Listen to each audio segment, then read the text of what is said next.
Hi, my name is Jonathan Holden. I'm with LRC Coil. We're a specialty coil manufacturer, and we also specialize in making evaporators for wine rooms and other specialty applications. One of the ways we figure out what unit you need is to do our wine room calculator, and that's what I'm going to show you today is how to use that yourself. If you have any questions, feel free to contact us. But right now, this is a simple tutorial, so you can do it yourself and figure out what you need. I'm coming to you from my beautiful office, aka my trailer. As most of you're probably working from home, so am I. Okay, so we're going to start out on our front homepage right here and hit wine room calculator.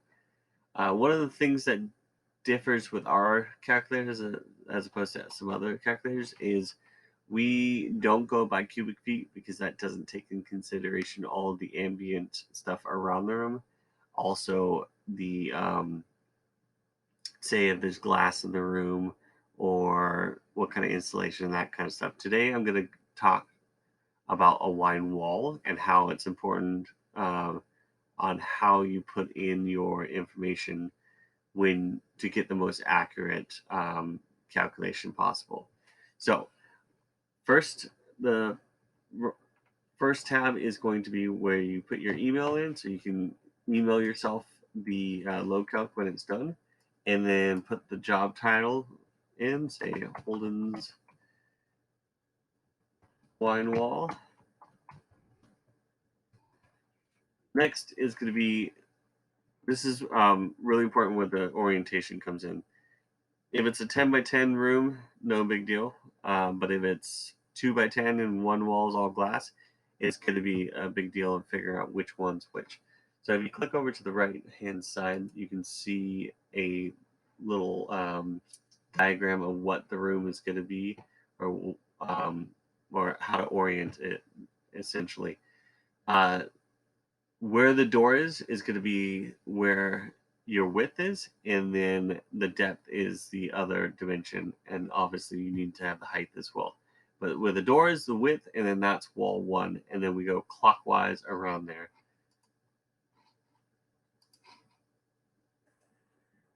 Okay, so we're going to start with the width of the room.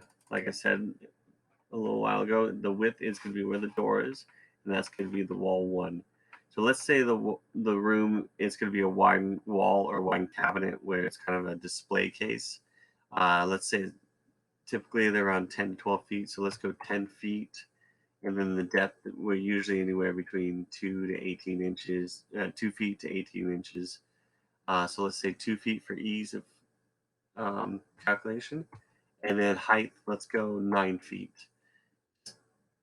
There's thousands of different ways of doing it, but this is how we're going to do it today. Next is going to be where the temperature is. Typical red wine rooms are going to be 55 degrees, and between 55 and 60 degrees. Sometimes we go a little lower, sometimes we go a little uh, um, warmer than that. The next temperature we're going to put in is what our ambient temperature around the room is. So say if all four walls are interior, then that's going to be what that is. And normally I keep it at 80 degrees because we like to go worst case scenario on everything.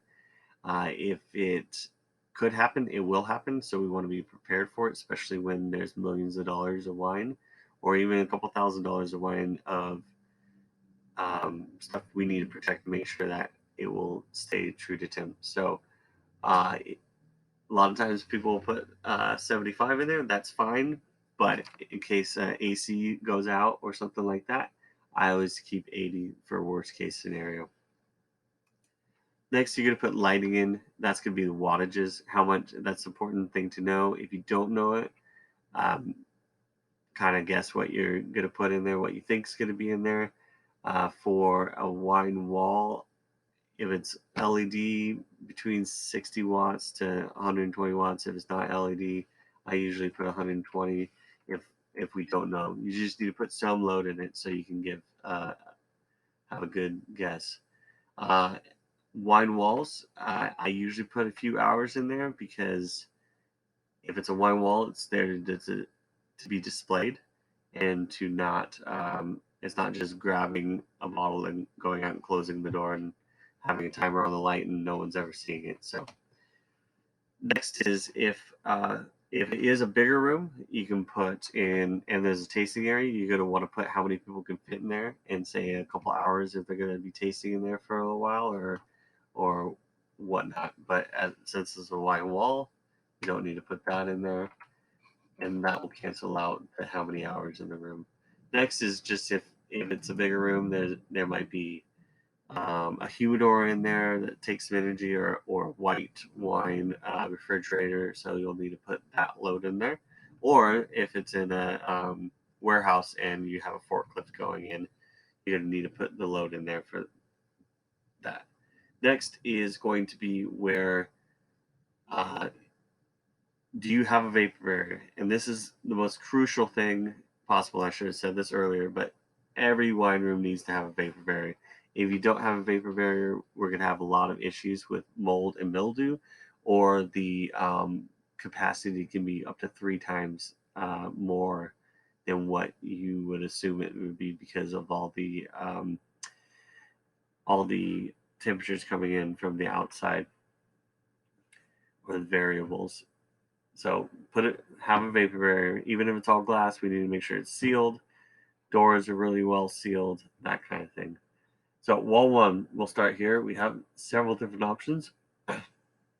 We have 2x4 construction for R11 insulation, R19, R30. We got single pane, double pane, and concrete block wall. If you don't know what the insulation is, go worst case scenario. If you know it's spray foamed and it's at least 3 inches, you can go with R19.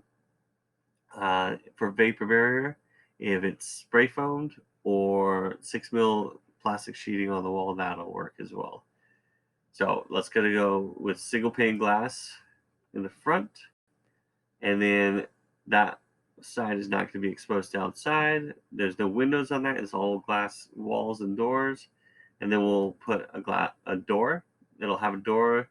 We can put how many doors we want on it to give it some load. You always want to make sure you put the door in. This is one thing I see people forget a lot, is putting a door in, and that will add about 1,000 BTUs or so. So click on what kind of door. We have a hollow core door, a solid core door, insulated door, or a glass door. Insulated door is like a walk-in door. It's not insulated glass, just for clarification. Wall 2 is going to be the short side of the wall. So remember, we go from the front of the wall, the wall 1, and then clockwise. So that's going to be the short wall, and we'll say that's a R19 value, and nothing different about that. Let's go with, and then we'll go to the back wall, another R19, but this one is actually going to be an exterior wall, so it will have, you'll want to hit exterior, and then what the max temperature out there can be on the hottest day of the year, and click if it can see sunlight, or I guess direct sun. Then wall 4, let's go with R19 as well. And if you just so you know, there is a button where you can put a glass window in. And speaking of glass windows, if 90% of the front wall is glass, but there's a trim that's some R19 and whatnot, consider it all glass. It's better safe than sorry.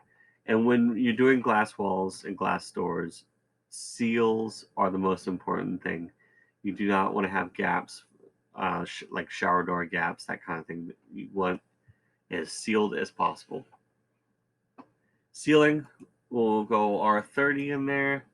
And then is the ceiling exposed to the outside? No, but it does have an attic that's not conditioned, so you're going to want to put that load in there. And then floor, if you don't know, if it's insulated, great. If not, if it's tile or concrete or something to that effect, put concrete block wall for insulation value. And all you got to do is hit agree, and it will spit out this right here. kind of some basic information, and this is the number we're looking for to when we figure out what unit you want. So you're getting about 6,500 BTUs an hour based on the information you put in there. And then you can also click on here and it will show you a little bit more depth of what you put in for the full calculation wise. Okay, I just wanted to show you that I got an email already saying that I have the load calc done. You just click right here, and that will show you the rest of that will send you the information that you had on there. So you can send that to a client or keep that for your records or have that for future reference. So there's several different things you can do with the wine calculator. Um, that is just a basic overview, just kind of how to go about what you need to put in there. I'd love to have you guys contact me for any questions that you have. Phone number is 562-944-1969. And my email is jholden@lrccoil.com. Come back. I'm going to be doing more videos on different applications and what we can do for what our units do on different things. Okay. Have a great day.